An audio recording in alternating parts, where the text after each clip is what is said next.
आदिनाथ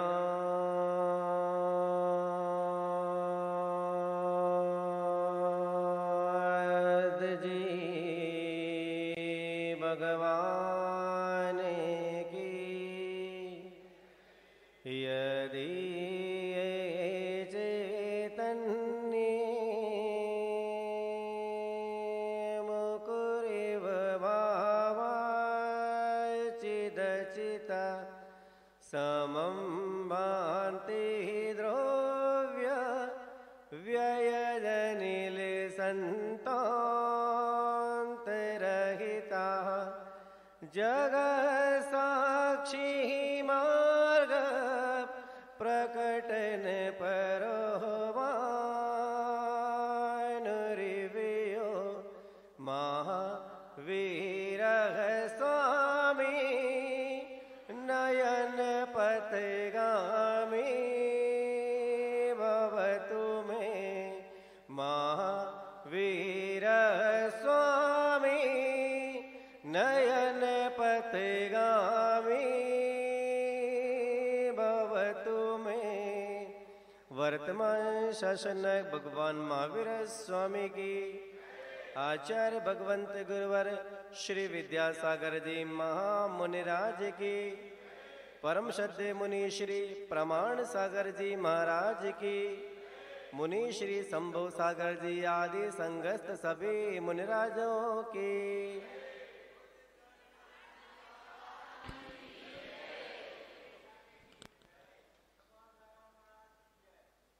गुरु मात पिता गुरु बंधु सखा तेरे चरणों में स्वामी मेरा कोटि प्रणाम।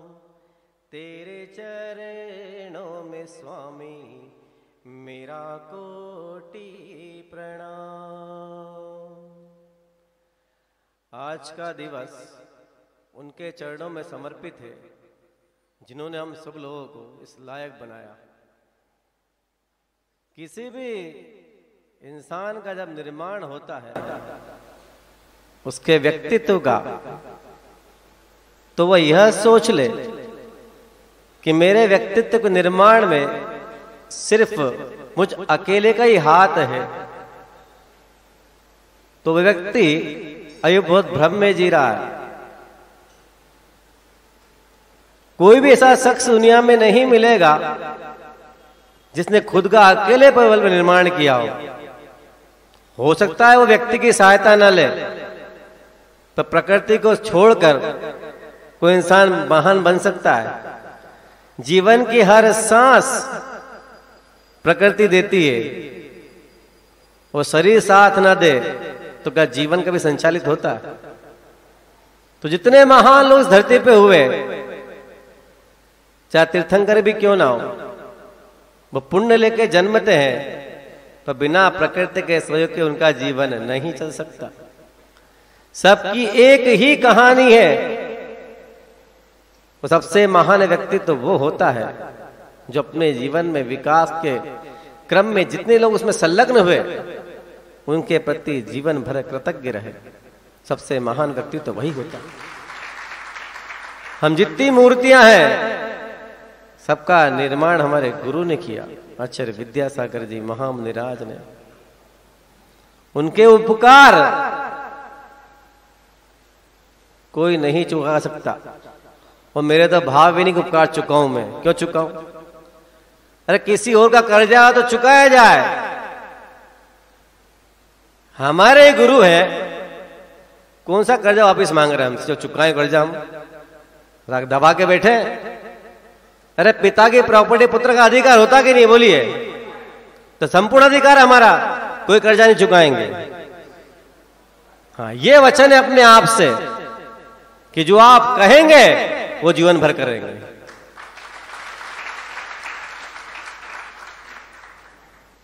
मैं अपने अतीत के जीवन में जब झांक कर देखता हूं तो धर्म से मेरा कोई संबंध था ही नहीं। ये धर्म मुझे शुरू से पसंद नहीं था। 26 साल की उम्र में मैंने मंदिर जाना सीखा था कि मंदिर क्या होता है। ते धर्म मंदिर कभी सुहाते नहीं थे मुझे। पूजा सूजा सी लगे वो 70 से भगवान, वो मंदिर खावन दौड़ते मोए बचाओ राम, ये मेरी हालत थी। जब गुरुजी के आशीर्वाद से 1997 में मेरे जन्म स्थान जिला देवास हाट पिपलिया एक आरिका संघ आया, उनकी प्रमुख आरिका नाम था आरिका प्रशांत मती जी। तो पहली बार कोई पिछीधारी मैंने अपनी आंखों से देखा, पिछारी आते गांव में से आते हैं। मुझे पढ़ने का शौक था, साहित्य पढ़ने का, साहित्य बहुत पढ़ता था शुरू से मैं। योग संयोग की बात के आरिका जी का चतुर्मास शुरू हुआ, वो आए थे नियम सागर जी के दर्शन करने के लिए उस गांव में। महाराज पहले से विराजमान थे। वो 2-2.5 में नियम सागर जी रह गए, उनकी शक्ल याद मुझे याद नहीं कि नियम सागर जी कौन थे। मैंने उनको मुनि बन के देखा था फोटो, ये महाराज नियम सागर जी। अब उन्होंने जब चातुर्मास शुरू हो गया उनका, तो उन्होंने मुखमाटी ग्रंथ शुरू किया। तो जैन साथ थोड़े क्लिष्ट होते हैं, एक बार में समझ में किसी के नहीं आते, क्योंकि वो बुद्धिवादी लोगों का धर्म है। ये जैन धर्म कैसा धर्म है? ये बुद्धिवादियों का धर्म है। आस्थावादी अलग और बुद्धिवादी अलग, 2 धाराएं चलती इन धर्म में। एक बुद्धि के स्तर भी जीते हैं, एक श्रद्धा के स्तर भी जीते हैं। और वर्तमान में श्रद्धा का स्तर बहुत बड़ा है कि धर्म की धुरी उसे चलने वाली है। तो जैन शास्त्रों को पलट के देखा तो मेरे समझ में कुछ आया नहीं। जब मुखमाटी ग्रंथ की शुरुआत हुई तो गलती से, माय मिस्टेक, उस समय की बात बता रहा हूं, आज की नहीं बता रहा हूं, मैं वो ग्रंथ सुनने चले गया पहले दिन।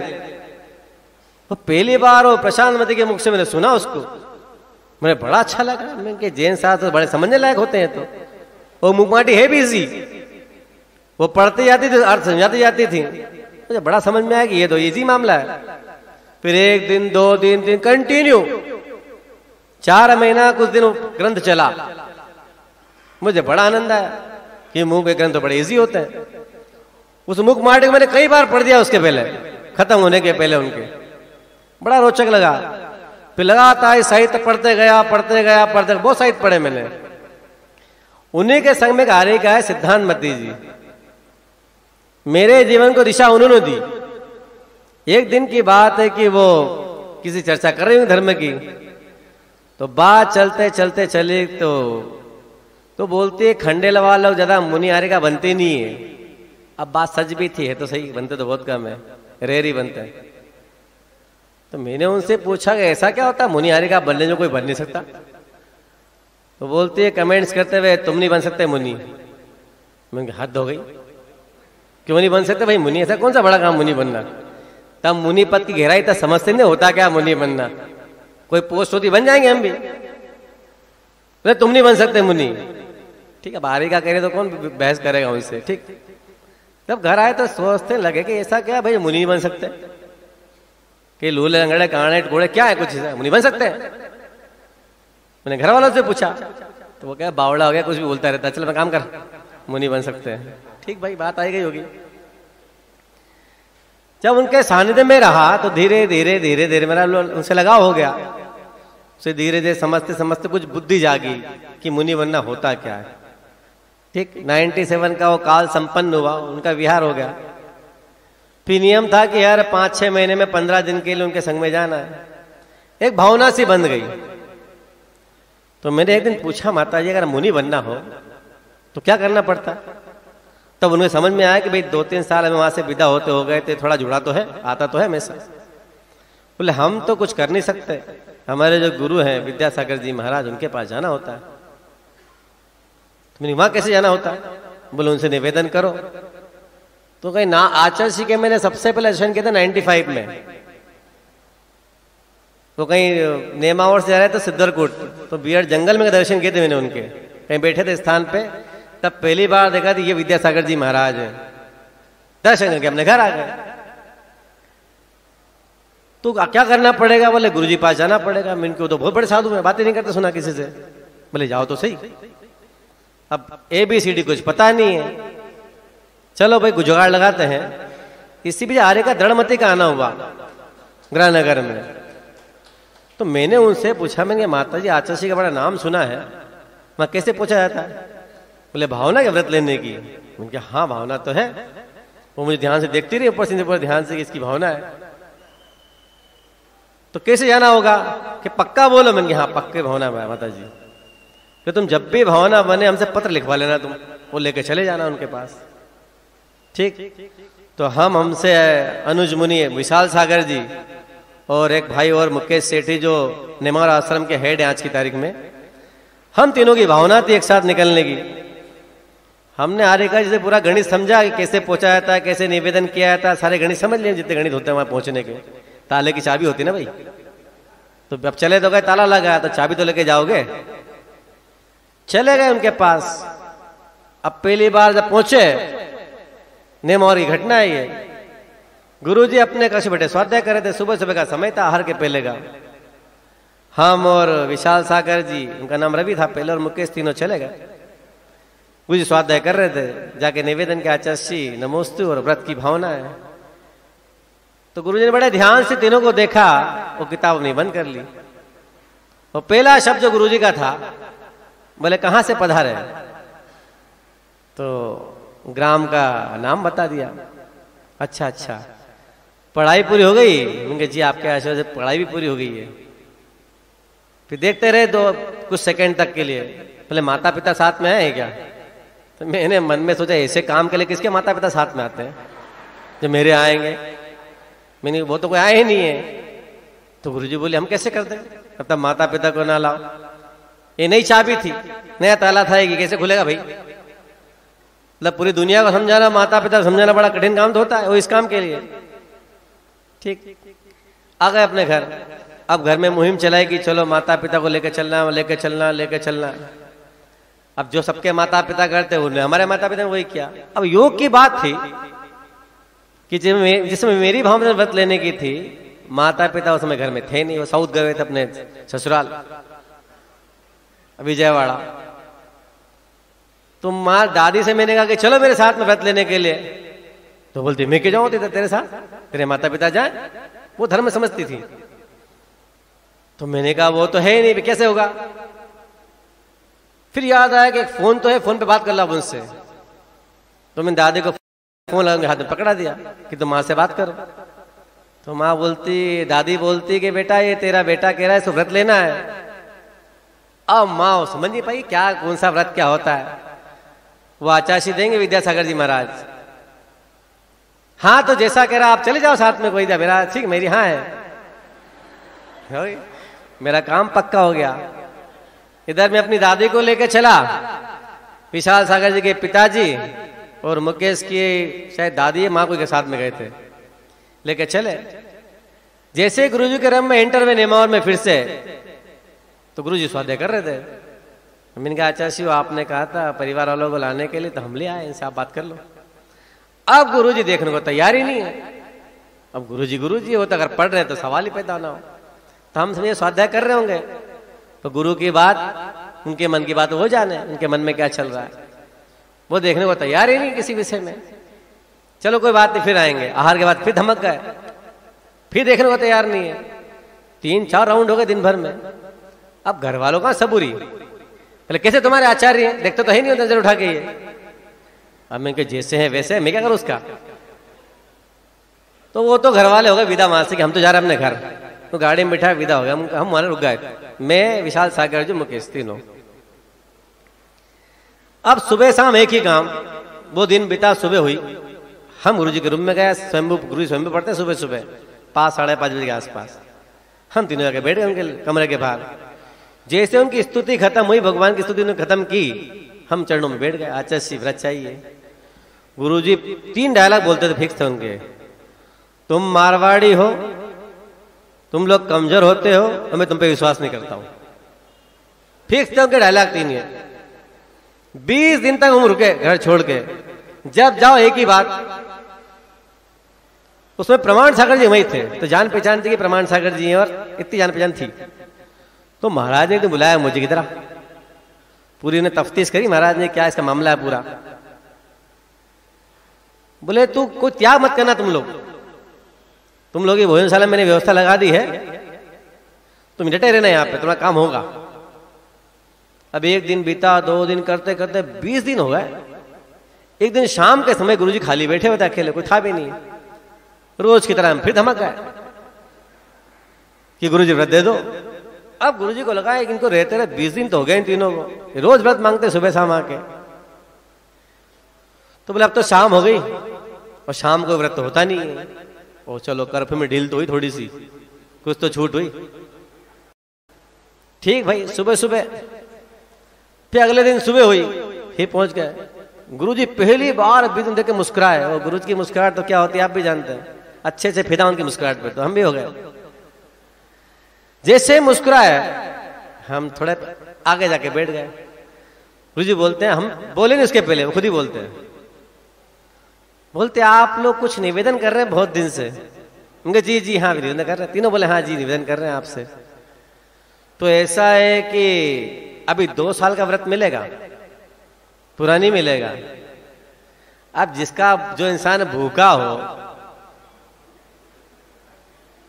उसको थाली मिले कि रोटी का टुकड़ा मिले, दोनों ले, हम दोनों अमृत है उसके लिए। तो कि जो आप करें सो मंजूर है, कहीं से घुसना तो मिला अंदर। तो 2 साल के व्रत हो गए। फिर उससे बोलते हैं इधर आओ जी, कोई जॉब में हो क्या? जबकि मैंने उनसे कोई चर्चा की नहीं पहले कि हाँ है तो सही, अभी छोड़ना मत। नहीं जी, जैसा आपका आदेश है। वहां से घर आ गए।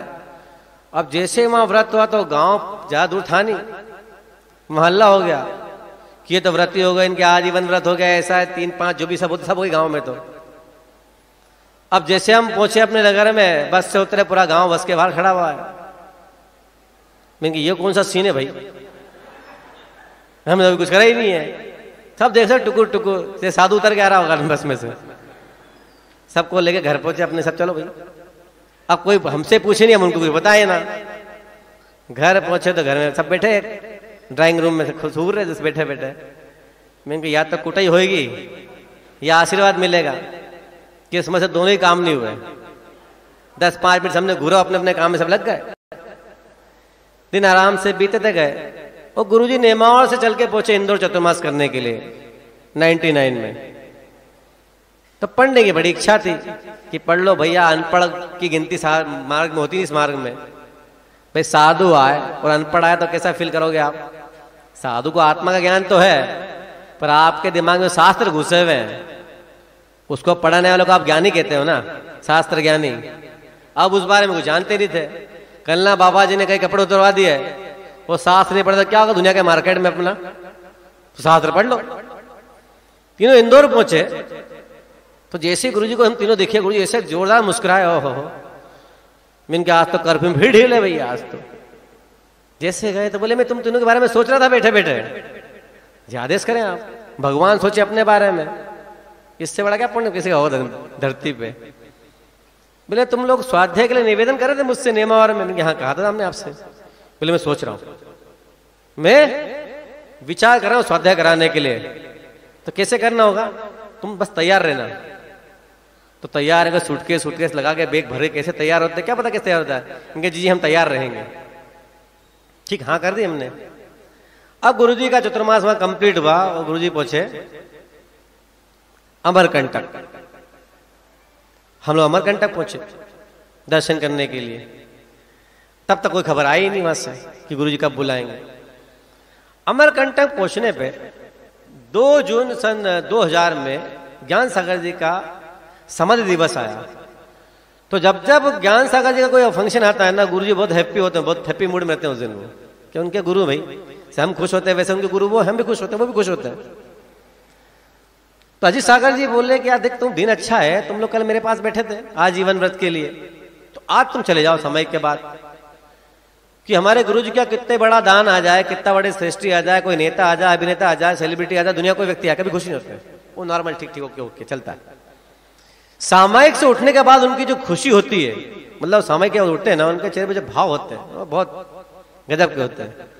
तो नई नई ताले की नई नई चाबी मिल रही थी हाथ में अपने, कि कैसे खुलते ताले, कि जैसे सामायिक को तुम तीनों पहुंच जाना उनके पास। चले गए हम तीनों।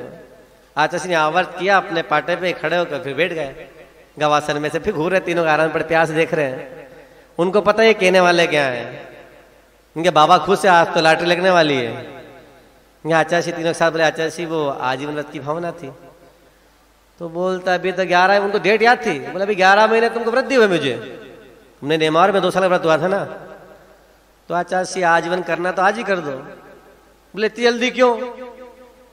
उनकी जैसी जल्दी तो होना ही चाहिए मोक्ष मार्ग में। तो मुस्कुरा दी, हाँ ठीक है ठीक है। फिर मुकेश भाई से पूछते तुम्हारे पिताजी नहीं आए? बोले नहीं आए तो आ जाएंगे व्रत देने के बाद। तो आ जाएंगे, आप तो दे दो व्रत मेरे को, कि वो तो दूसरे मत को मानने वाले थोड़े से आ जाएंगे। ठीक, तीनों के आजीवन व्रत हो गए। आचार्य जी वो स्वाध्याय करने की भावना थी। हाँ हाँ हाँ मैं बिल्कुल तैयार है, मेरे दिमाग में सोच रखा है मैंने, तुम तैयार रहना। फिर तैयार रहना, और तैयार कैसे रहना भाई? अब पूछे कौन उनसे? हम लोग की कथा ऐसी सब शिष्यों की, पिताजी ने बोल दिया ऐसा ऐसा करना बेटा, न नक्शा पता है न जेब में पैसा है, और मार्केट में निकल जाओ।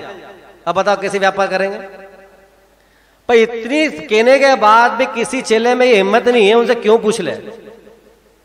सबकी राम कहानी है कि हम जैसों की सब जितते हैं ना, चाहे माइक पे धाड़ने वाले हो चाहे माला फेरने वाले कमरे में, सबकी वहां तूती बंद होती है। जो दुनिया के बाजार में धाड़ते हैं ना जितने शेर हमारे संग में है, सब साइलेंट बैठते हैं कमरे में ऐसे। C3 बटन कॉलेज में जब रैगिंग होती है, C3 बटन नीचे देखो, पता नहीं जी जी जी अब कैसे तैयार है ना कुछ पता ही नहीं है। ठीक भाई, मां से आए तो मुझे अपेंडिसाइटिस का दर्द उठा, तो मुझे याद आया कि ये कोई चक्कर रहेगा, तो उन्होंने बुला लिया, तो बीच में फंस जाएंगे अपन। तो मैंने कहा अपने पिताजी ऑपरेशन करवाना है अपेंडिसाइटिस का। बोले अभी मेरा सीजन का समय बाद में कराएंगे, महीने भर बाद, दीपावली का समय था। जैसे सबके बाप होते वैसे मेरे पिताजी से, वो अलग तो थे ही नहीं। वो मैंने ये मानने वाले है नहीं, कल गुरुजी ने बुला लिया मेरे बीच में तो मेरी तो गाड़ी अटक जाएगी। तो मैं एक दिन पूजा करके घर आया, रोज दूध पीता था नियम से, मेरा नियम था खाली पेट में पूजा भगवान देते थे मुझे शुरू से। अब दिखते हैं, पहले की बात दूसरी थी। तो दूध नहीं पिया सुबह, तो माँ पूछा दूध नहीं पिया तूने अभी सुबह से? मैंने कहा मूड नहीं पीने का। मैं गया अपनी पूजा की, घर लौट के आया और सब अपना सेटिंग किया और गाड़ी उठा के सीधे सीधे हॉस्पिटल। किसी को पता नहीं मैं कहाँ गया, किसी को बताया भी नहीं मैं कहाँ जा रहा हूँ। डॉक्टर से मैंने पूरी सेटिंग कर ली, जाके एडमिट हुआ और खुद को ऑपरेशन करवा लिया मैंने, कर दे मेरा ऑपरेशन तो। अब चलते ऑपरेशन में किस्मत जब जोरदार होते नए नए काम होते हैं, वो लाइट चले गई। तो डॉक्टर के दत्ता एक क्रिश्चियन है, वो पूछता है जिन लाइट चले गई। मैंने कहा मेरी लाइट बंद हो जाए, आप तो देख लीजिए उससे जो भी हो। तो उन्हें सर्च लाइट की जो भी सेटिंग करी, तब लाइट ऑपरेशन चलता रहा। अपना ऑपरेशन देखेगा? मैं यहाँ दिखा दो, अपने अपने ऑपरेशन देख ले, कभी दूसरे को देखा नहीं अपने कैसे होता है। बोले डरेगा तो नहीं? मैंने कोई नहीं डरेगा, आप दिखा लो ऑपरेशन, आप तो कोई दिक्कत नहीं है। उन्हें कांच लगा के देते रहते ऑपरेशन कैसे हो रहा है। मैंने अपना पूरा ऑपरेशन देखा। बाद में पूछते हैं, और डॉक्टर आया था, डॉक्टर शेर अफगान, मुस्लिम था वो। तो जैसे स्टिच करने को हुआ ऑपरेशन के बाद, तो डॉक्टर बोलते हैं जो हेड डॉक्टर थे, इसका अच्छा टांका लगाना इसको। बोले क्यों? बोले टांके के अंदर थे, कपड़े के अंदर। बोले ना इसको जैन मुनि बनना है। वो अच्छे फैमिली डॉक्टर थे मेरे, वो इसको जैन मुनि बनना है। तो बोले वो जो दिगंबर रहते हैं वो?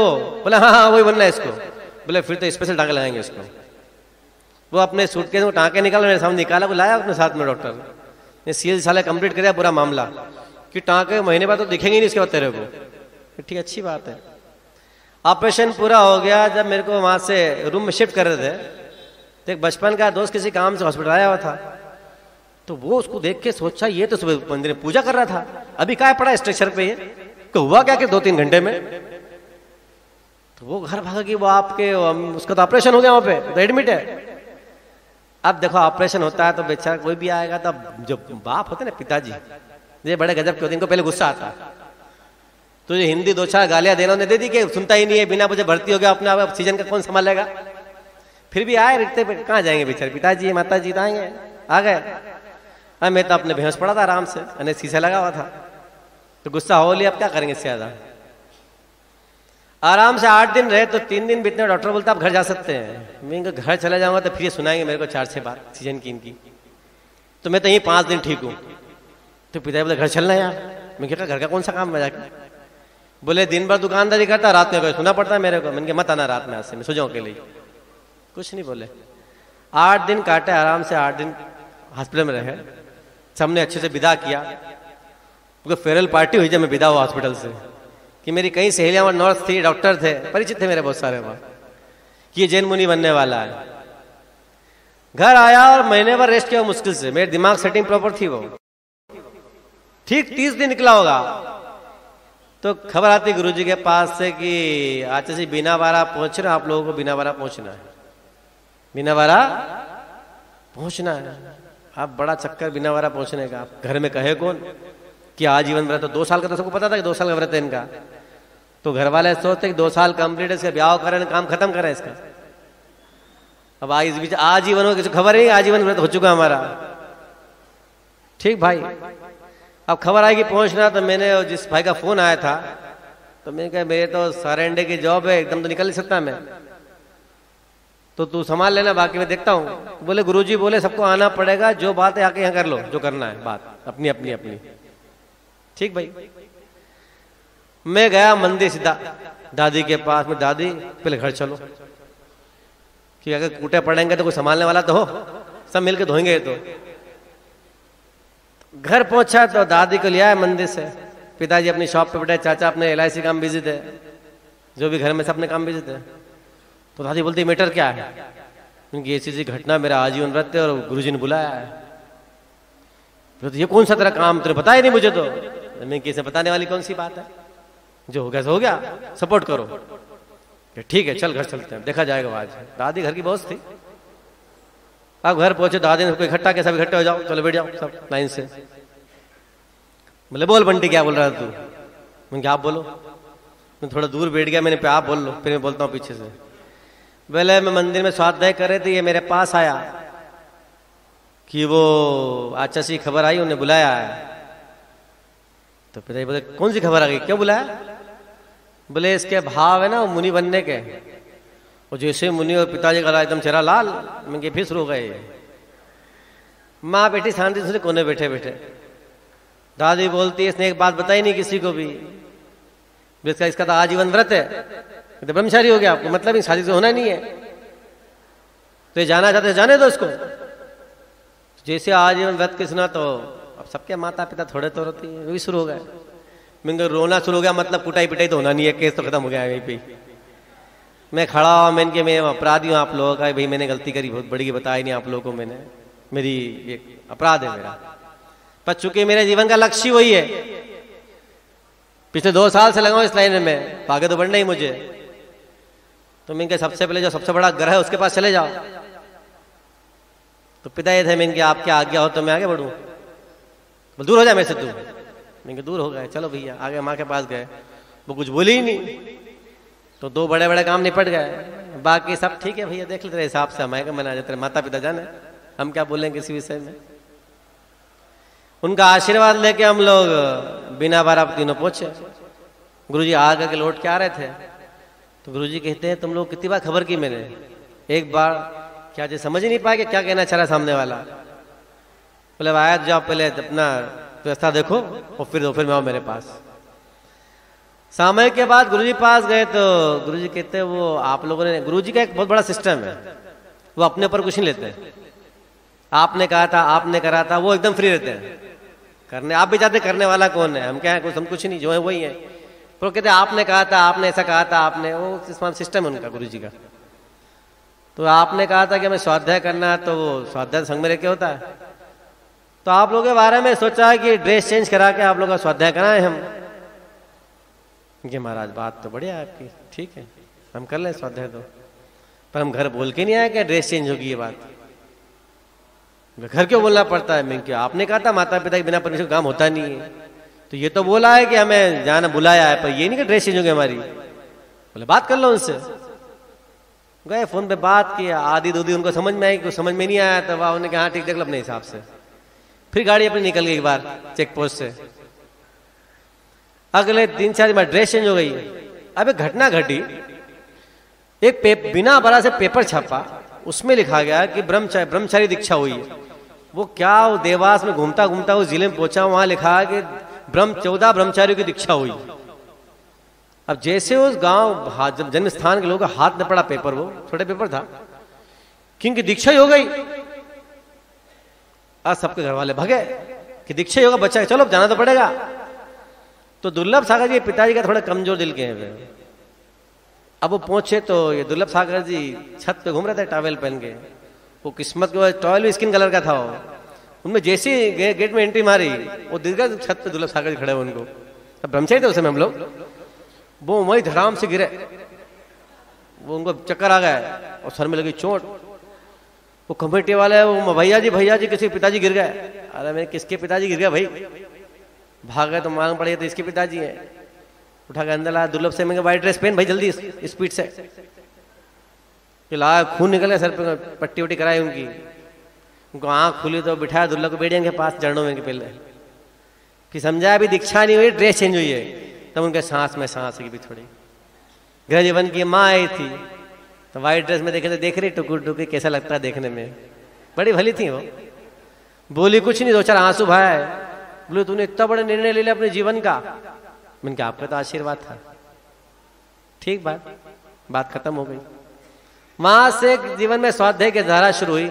समय सागर जी पढ़ाते थे हम लोगों को। 1 साल बीता, लगभग चतुर्माह स्वाध्याय किया 4 महीने और 8 महीने घर में रहते थे। जैसे घर पहुंचते तो चर्या पूरी बदल गई। पहले अलग थी, पहले अड्डेबाजी करते थे तो 2 बजे बैठे बैठे। अब 2 समय मंदिर जाना और कहीं जाना नहीं, इसके अलावा पढ़ते थे बैठे रहे अपने आराम से। तो धीरे धीरे परिवार वालों की धारणा, समाज की धारणा बदलती चली गई कि सबका अतीत होता, हर संत का एक भविष्य होता है और हर गुंडे का एक अतीत होता है। सबका होता, अपना अपना होता है। तो लोगों की धारणाएं बदली। जो लोग पहले विरोध में थे वो सपोर्ट में आए कि नहीं अब तो भैया जी तीनों करके दिखा सकते हैं, अब मामला बदल गया है। तो पूरे गांव में एक श्रद्धा की लहर दौड़ी संघ के प्रति, हम लोग के प्रति। तो जब सामने वाला सपोर्ट करता है तो अच्छा भी लगता है कि भाई ठीक है, भावनाएं बनती। कोई आपको डिस्करेज करेगा तो आप परेशान होंगे ना, वो कोई उत्साहित करेगा तो आप आगे बढ़ेंगे। तो धीरे धीरे उत्साह बढ़ता चला गया। पर माता पिता का जो प्रेम होता है वो एक बड़ा ऐसा अद्भुत होता है कि कह नहीं पाते, पर आंखों से दिखता तो है। यात्रा चलती रही।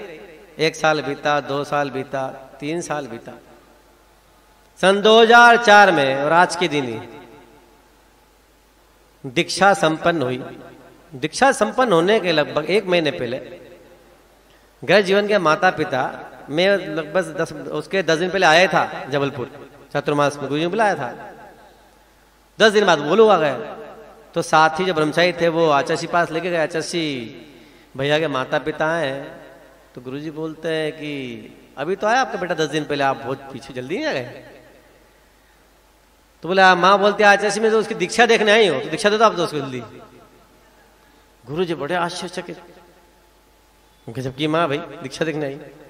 हम शाम गुरु जी पास बैठा करते थे। तो गुरुजी बोल रहे एक ऐसी माँ मेरे पास सुबह आई थी ब्रह्मचारियों में से, जिसका एक ही बेटा, और बोलती मुझे दीक्षा देखना है इसकी। बोले ऐसे होना चाहिए माता पिता का संस्कार। दीक्षा संपन्न हुई, सबने अच्छे से दीक्षा देखी। बड़ा साना दीक्षा, बहुत पानी का दीक्षा में 3 दिन तक पानी बंद ही नहीं हुआ। बहुत लंबी चौड़ी लाइन थी देखने वालों की। जबलपुर शहर ही बड़ा है। दीक्षा संपन्न हुई, संघ में भर्ती हो गई स्थायी। अब नए नए को लाड़ तो मिलता है, गुरु जी का ज्यादा मिलता है, हम लोग नहीं मिलता, सबको मिलता है नए नए जो होते हैं। पर लाड़ मिलता, अनुशासन भी होता है। धीरे धीरे अब पुरानी हैबिट बदलती गई। स्वाध्याय क्रम चलता रहा, बड़े साधु का आशीष मिलता रहा। एक अच्छा समय बीता। लगभग 4 साल 6 महीना और 15 दिन मैं संघ में रहा। एक दिन की बात कि हम लोग रामटेक चतुर्मास में, थोड़ा चेंज कर रहा हूं इसको मैं, रामटेक चतुर्मास में गुरुजी ने एकदम मुझसे पूछा तेरा स्वास्थ्य ठीक है? मैंने कहा आज कौन सी कृपा बरस गई बाबा जी की मेरे ऊपर। मेरे गुरु का सम्मान बहुत कम है, मैं उनके पास बहुत कम जाया करता था। भैया होती करना है, कोई कहते कर दे तो कर दी, तो बैठा हो तो चुपचाप मुंह बंद करके कि बोलेंगे उनके सामने। वे मुझसे कम बोलते थे। बोले स्वास्थ्य ठीक है? मैं जाने क्या पूछे, स्वास्थ्य ठीक है? ठीक बढ़िया है। अब वहां से हम जबलपुर आ गए चतुर पंचकर्ण के लिए 2009। सन 2009 2 मार्च घड़ी बजा 1:20, समय सामायिक करके बैठा ही था बस अपने कमरे में। पूज्य शांति सागर जी मेरे पास आए, जो दुनिया में अब नहीं है, देवलोक हो गया उनका। बोले आप गुरुजी बुला रहे हैं आपको। मैंने क्यों? बोले पता नहीं। बोले मजाक कर रहे हैं। क्यों मेरे गुरुजी को बुला रहे भाई? कौन सी अपनी कोई गड़बड़, कुछ गड़बड़ भी नहीं करी अपन ने तो। बोले आपको बुलाया चस्सी ने। मैं मजाक करते, बोले चल तेरे साथ चलता हूँ। हम दोनों बजे गुरुजी बैठे होते, 2-4 श्रावक दर्शन के लिए बैठे थे उनके पास। तो जैसे गुरुजी ने मुझे देखा, बोले हाँ हाँ ऐसे गर्दन लाई, अंदर आओ। मैंने की बात तो पक्की, बुलाया इन्होंने। मैं जाके जैसे खड़ा हुआ तो कार्यकर्ता से बोलते हैं श्रावक चलो दर्शन हो गया ना, अब चलो चलो सब बाहर। फिर कार्यकर्ता खड़ा है, बोला अपना भी काम नहीं, अपन भी चलो यहाँ से। उसको अलग कर दिया, पहले श्रावक अलग हो गया, अब कार्यकर्ता अलग, अब मैं और शांति सागर जी। तो बोलते शांति सागर अपना कौन सा काम है, अपन भी चलो। मैंने कहा आप तो कौन सी गाज गिरी बेटा, फंसे तो आज बुरा फंसा है, अब तो जैसा कुछ होने वाला है। इतने में आ गए धीर सागर जी प्रायश्चित लेने के लिए। क्या जी प्रायश्चित दे दो? प्रायश्चित कहूँगा जो भी होगा। बोले वो प्रायश्चित नहीं, बाद में आना। आज 5 बार आ गया, बोले ना बाद में आना, वे चले गए। मैं लगभग 5-7 फीट की दूरी पे बैठ गया उनसे। बोले पास में आओ। ओहो, जो पास में आओ तो जो स्थिति बनती है हम लोगों की, उसके बाद जो सीन बनता है ना, मतलब वो था शेर, बब्बर शेर, उसके सामने आदमी नहीं घबराया जो गुरु जी हम लोग की हालत होती है हम लोगों की। पास में आओ, मैं थोड़ा पास चले, बोले और पास में आओ। ठीक भाई पास में ले। अब वो गुरु जी का जो तेज है उनके चेहरे, उनके शरीर का जो हो रहा है उनका, मैंने जी। बोले विराट सागर जी हमने आपके बारे में कुछ सोचा है।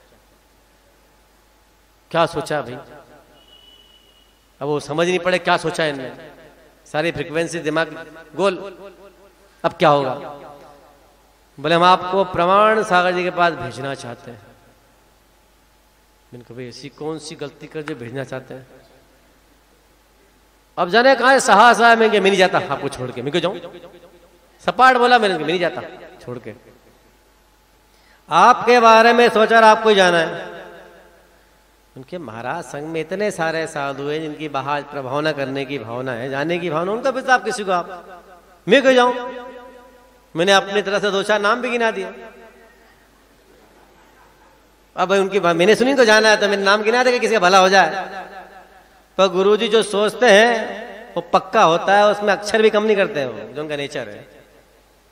हमने आपके बारे में सोचा और आपको जाना है। जी महाराज।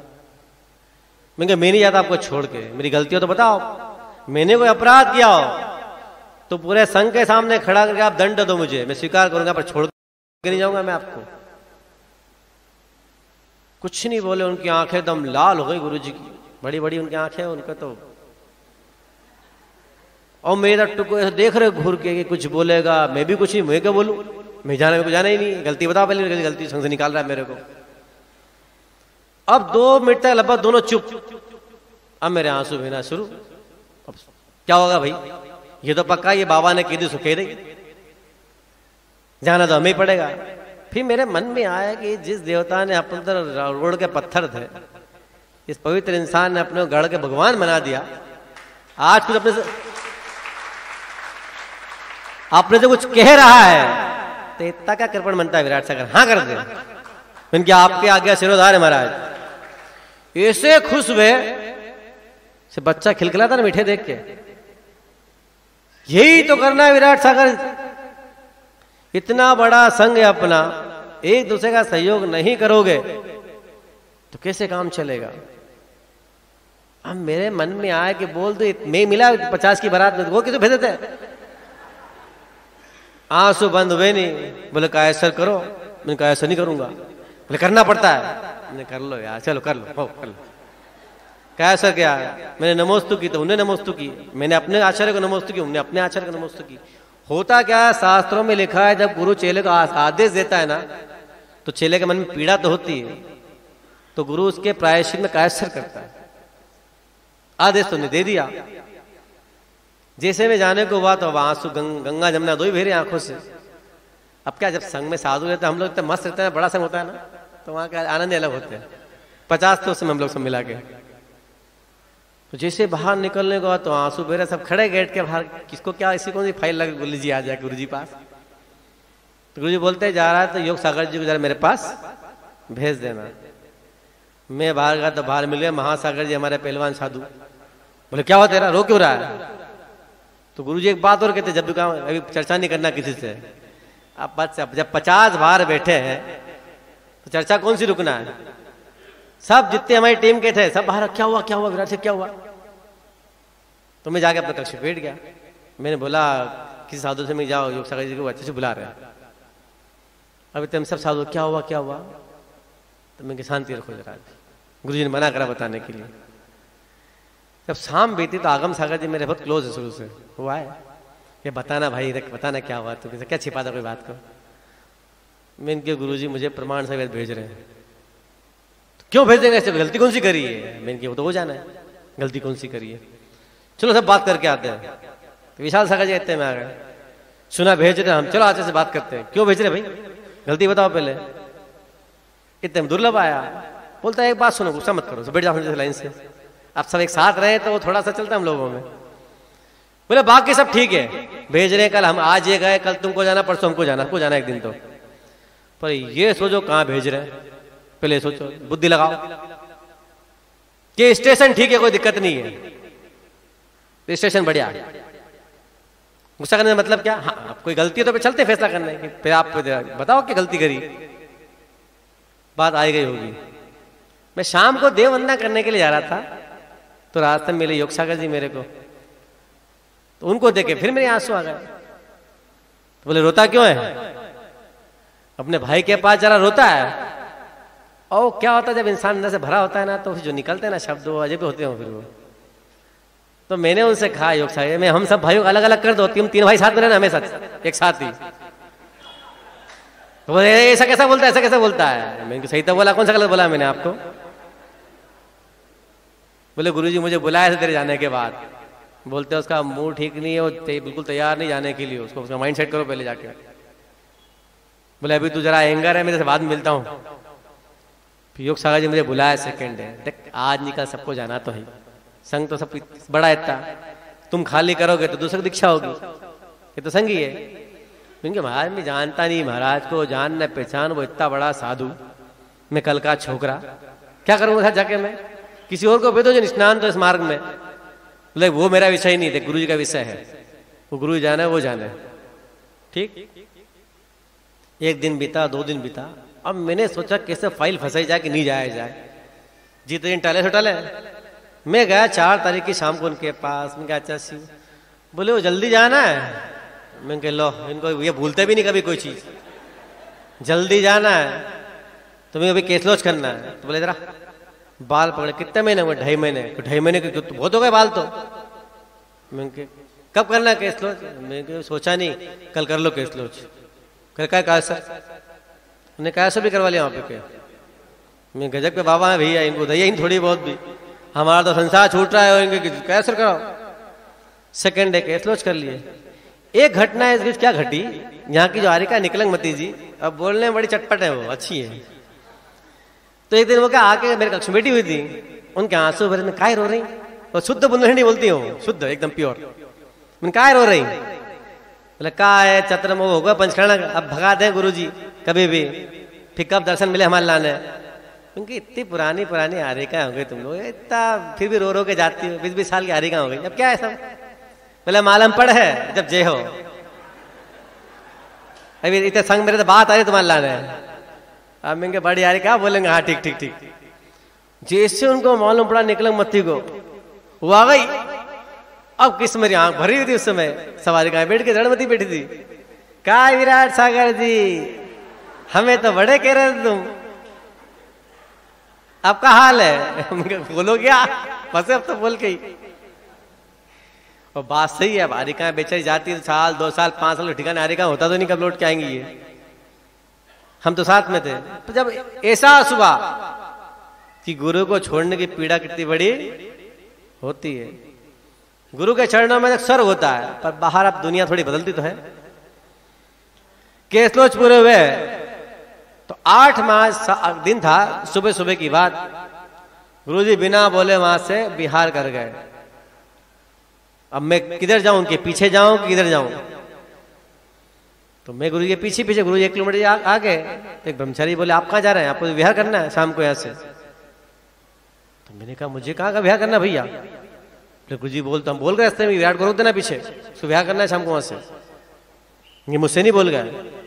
तो ब्रह्मचारी के रुको आप धीरे चलो, मैं पहुंचता हूँ गुरु जी पास। तो गुरु जी पास विराट जी पीछे पीछे आ रहे हैं। तो रुक गए। बोले कितनी पीछे हो? बोले अभी 1 किलोमीटर है। बोले गर्मी का समय आ रही का है, साथ में मुझे सहजपुर पास, सहजपुर है ना, सहजपुर जाना है मुझे, लेट हो जाएंगे। उससे बोला आशीर्वाद है, वो निकले मैं उसको संकेत भेजता रहूंगा अपने हिसाब से।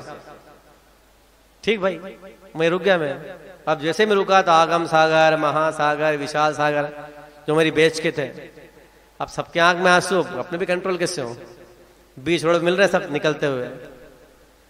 तो विशाल सागर बोलते महाराज भूलना मत। इनके क्यों भूलेंगे भाई, साथ में रहते साथ। मैं विदावत तो क्षमा सागर जी से मेरी अंतिम मुलाकात हुई थी जबलपुर में। क्योंकि महाराज आचे से चले गए, क्या करूं बोलो आप? बोले 12 बजे का समय ठीक है, तो एक काम कर, एरिया पर साथ में करते हैं अपन, तो उसके बाद उस पार चले जाना गुरुकुल में, तो समय भी ठीक है, फिर तू अपने साथ विहार कर लेना। हीराबाद भक्ति साथ में करी, और जैसे निकलने को हुआ तो इतने कार्यकर्ता महाराज रुको रुको रुको, क्या हुआ? बोले सुमति सागर जी की समाधि हुई, अब जस्ट अभी हुई है। मैंने कहा ऐसा किया और वहां निकल गया। ठीक शाम को 4 बजे वहां से विहार किया। अब महाराज थे उस समय पुरलिया, पश्चिम बंगाल। उनको खबर लगी आज आपको आपके लिए संघ से साधु मिला है। बोले कौन है? बोले नाम बताया। बोले देखा तो है मैंने, उसको शकल ध्यान नहीं मेरे को। बोले फोटो निकालो, कौन साधु है जो मुझको मिला संघ से आचार्य की तरफ से? देखा, बोले हाँ देखा तो है मैंने उसको। ठीक 8 मार्च को वहां से यात्रा शुरू की, 935 किलोमीटर की, और 20 अप्रैल को हजारीबाग पहुंचे। उसके पहले जब रांची पहुंचा तो मैंने खबर की महाराज कहाँ मिलना है आपसे? बोले जहां आपकी इच्छा। वो साडम में थे, हमारे 70 किलोमीटर, तो हजारीबाग था 100 किलोमीटर। बोले आप जहां कह दो। मैंने आप जहां कह दो। तो बोले आप पे छोड़ा मैंने, आप जाओ मैं आ जाऊंगा वहां पे। अब मैं इतना बड़ा साधु बोल रहा भाई, क्या बोले? तो यह दिमाग में आया कि इनका जन्म स्थान ही हजारीबाग है, तो वही मिल रहा सबसे अच्छा स्थान वही है। मैंने आप उधर से पहुंचो, मैं इधर से पहुंचता हूँ। वहां मिलना हुआ महाराज से, उनके प्रथम दर्शन हुए मुनि बनने के बाद, अच्छा वात्सल्य मिला। ठीक है, 2 साधु हैं, उनका नेचर मुझे पता नहीं और मेरा नेचर उनको पता नहीं। क्योंकि मोक्ष मार्ग में नेचर बहुत बड़ी चीज होती है।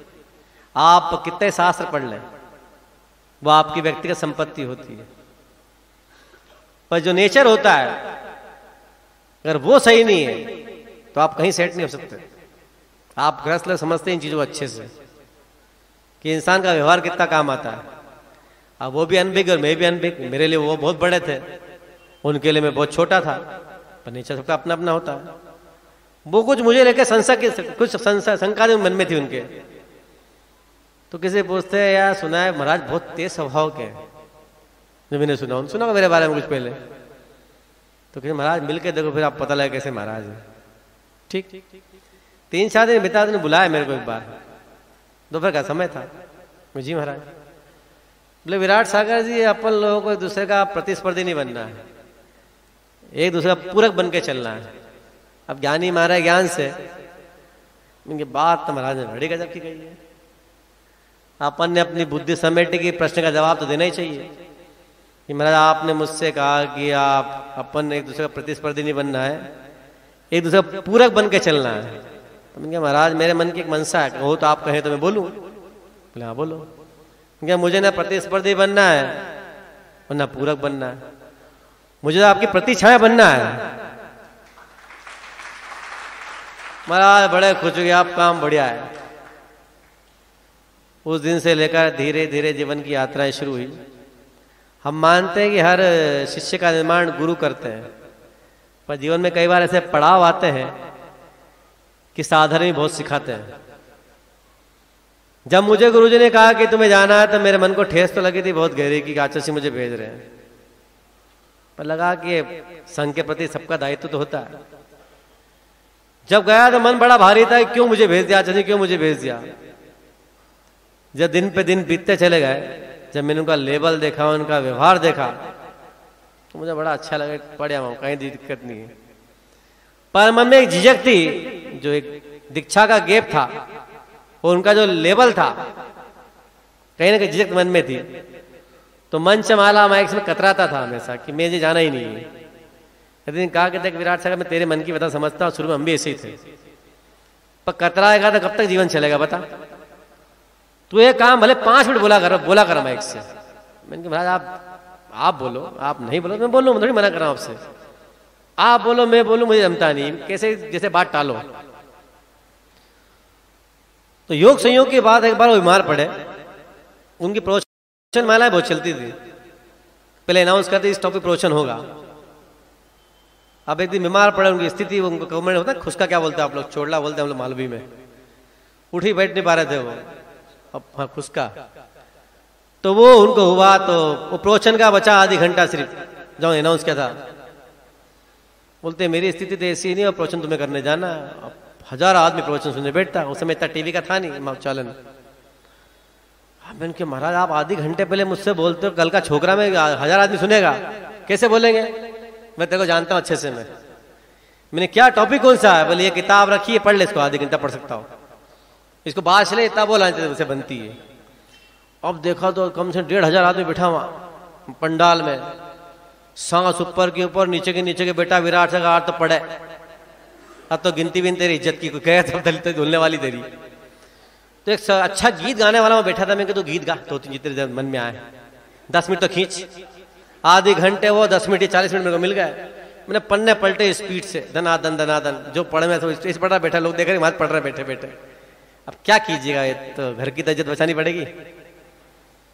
माइक आया, मैंने प्रभु आचार्य का नाम लिया, महाराज का नाम लिया, जो शुरू हुआ 1 घंटा 5 मिनट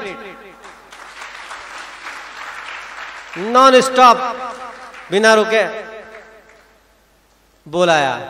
वो लेटे हुए थे, मैं जैसे घुसा कि आ गया मेरा शेर, बढ़िया काम करके आया तू। बोले करके आ गया तू? पहले मैं जानता तू कर सकता, पर तू करता नहीं। नियम होना चाहिए, जिस साधु में जो क्षमता है उसका उपयोग हमेशा होना चाहिए। क्षमता का अगर उपयोग नहीं होगा तो साधु बदलती कई बार। यह इनका सौभाग्य था मेरा, कितना बड़ा साधु मुझसे रोज कहता था कि मेरे बोलने के बाद 10 मिनट पहले बोला कर, सीखेगा तू। मेरी ग्रास्पिंग पावर बहुत स्ट्रांग थी शुरू से, मैं देखता है कि बोलते कैसे हैं ये। मेरे पास अपनी बुद्धि तो थी, पर आर्ट ऑफ स्पीच सीखना पड़ती है। मार्केट है कि मार्केट में हर चीज तो चलती नहीं, जो मार्केट में चलता वही परोसना पड़ता है। तो आप भी समझते अच्छे से। मैं बहुत ध्यान से उनको ऑब्जर्वेशन करता था। वो धीरे धीरे लगभग 10 साल 8 महीना और 23 दिन हम दोनों बड़ा साथ में रहे। एक अच्छा समय बीता उनके साथ मेरा।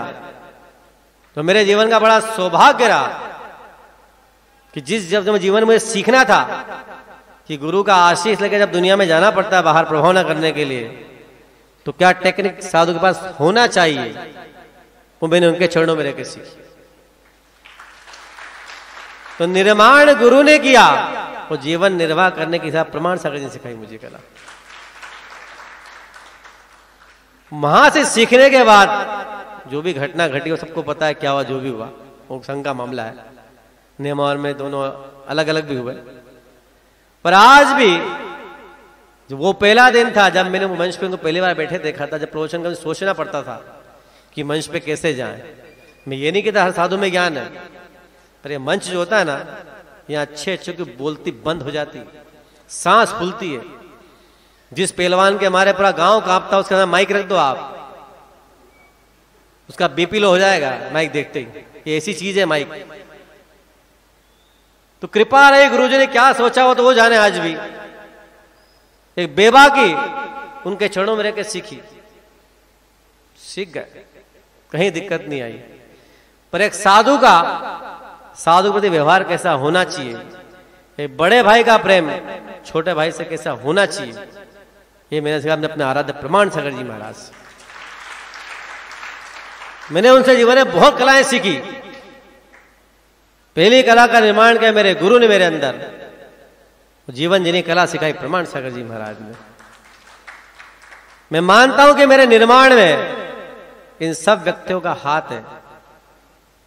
पूज्य आचार्य महाराज भगवान है, आराध्य प्रमाण सागर जी महाराज, आर्य का प्रश्न सिद्धांत मती जी जिन्हें पहली राह मुझे दिखाई दी, वो सबसे बड़ा त्याग। क्योंकि हम जब मुनि बनते हैं हम लोग, तो अपने पीछे न जाने कितनी चीज छोड़ के आते हैं हम लोग। जिनने पैदा किया उनका त्याग हमसे बहुत बड़ा होता है। दुनिया कहती है हमने त्याग किया, हमको त्याग नहीं करते, हमको तो मिलता है। हमको पीछे मिली, कमंडल मिला, गुरु का आशीष मिला, मोक्ष मार्ग मिला, ख्याति मिली, पूजा मिली। छोड़ा उनने है जिन्हें अपने कोख में 9 माह रखा है। एक जीवन का ऐसा सत्य मुझे मालूम पड़ा अभी आज 18 साल बाद, अभी जब नेमावर जा रहे थे, मुझे अक्षय सागर जी हमको मिले। बोले विराट तेरी बहुत बात मेरे पास सुरक्षित है यार। उनके बोलो महाराज। बोले घटना तुझे सुनाता हूं मैं। तेरी ड्रेस चेंज हुई थी 2000 में बीनावारा में। तो गृह जीवन की जब माँ आई थी तो आचार्य जी बोले अक्षय सागर जी हम लोग का टीम हेड थे उस समय। बोलते हो अमित की माँ आई है, वो अकेला है, उसकी माँ से पूछो मुनि बनना चाहता, कैसे मुनि बनाऊं उसको मैं? वो है तो अकेला, कैसे मुनि बनाऊं उसको मैं? तो अक्षय सागर ने मुझसे बताया माँ कहाँ है? उन्होंने पूछा था मुझसे एक बार। मैंने क्यों कहीं बैठेंगे मंदिर में, बुला के लाओ उनको।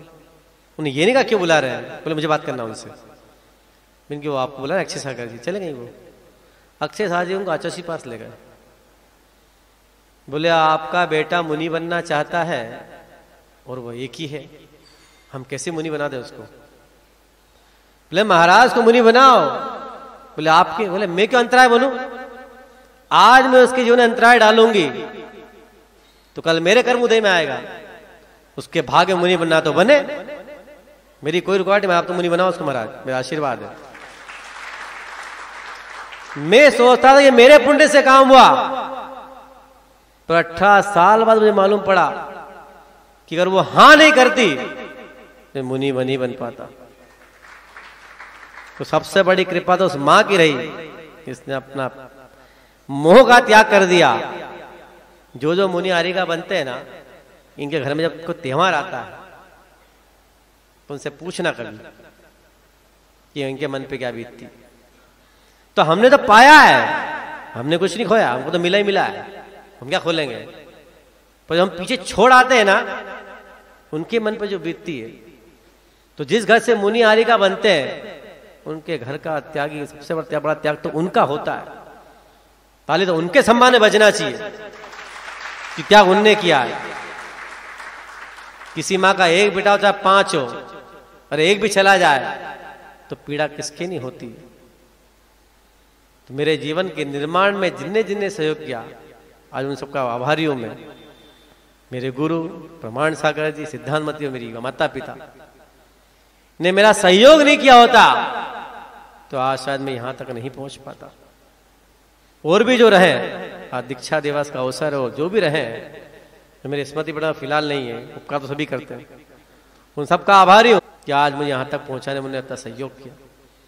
वो जीवन की अंतिम यात्रा गुरु का नाम लेते हुए जिनने कृपा की, उन सबके प्रति कृतज्ञ भाव रखते हुए इस दुनिया से विदा हो जाएं। इसके अलावा कुछ ना चाहिए। जब तक आंख खुली है गुरु के दर्शन होते रहे, प्रभु के दर्शन होते रहे, और यही कृतज्ञता का भाव सबके प्रति बना रहे। इसी शुभ भावना के साथ अपने गुरु के चरणों में एक छोटा सा भजन रख के अपनी बात समाप्त करूंगा।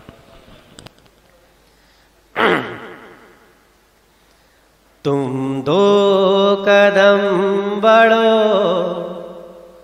गुरु 100 कदम बढ़ेंगे। तुम 2 कदम बढ़ो, गुरु 100 कदम बढ़ेंगे। तुम दिल से याद करो, तुम दिल से याद करो, गुरु दर्शन दे जाएंगे। तुम 2 कदम बढ़ो, गुरु 100 कदम बढ़ेंगे। गुरु नाम की ज्योति जो मन में जलाते हैं, गुरु उनकी बाधाओं के बाधक बन जाते हैं। श्रद्धा से भक्ति करो, श्रद्धा से भक्ति करो, गुरु भाग्य बदल देंगे। तुम 2 कदम बढ़ो, गुरु 100 कदम बढ़ेंगे, तुम 2 कदम बढ़ो, गुरु 100 कदम बढ़ेंगे। तेरी राहों के कांटे फूलों में बदल जाए, तेरी राहों के कांटे फूलों में बदल जाए। तुझे सौगाते लाखों बिन मांगे ही मिल जाए, तुझे सौगाते लाखों बिन मांगे ही मिल जाए। तेरी आंख के आंसू भी, तेरी आंख के आंसू भी मोती में बदल देंगे। तुम 2 कदम बढ़ो, गुरु 100 कदम बढ़ेंगे, तुम 2 कदम बढ़ो, गुरु 100 कदम बढ़ेंगे। हर शिष्य से ये अपना नाता निभाते हैं, हर भक्त से ये अपना नाता निभाते हैं। संकट का समय हो तो गुरु काम आते हैं, संकट का समय हो तो गुरु काम आते हैं। गुरु पर विश्वास करो, गुरु पर विश्वास करो, तुम्हें मोक्ष दिला देंगे। तुम 2 कदम बढ़ो, गुरु 100 कदम बढ़ेंगे।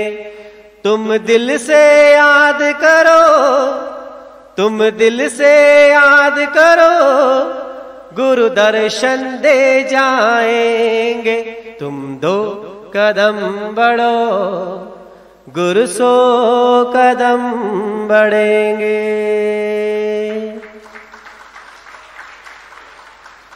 बोलिए आचार्य भगवंत गुरुवर श्री विद्यासागर जी महामुनिराज की, आराध्य मुनीश्वर प्रमाण सागर जी महामुनिराज की। पूज्य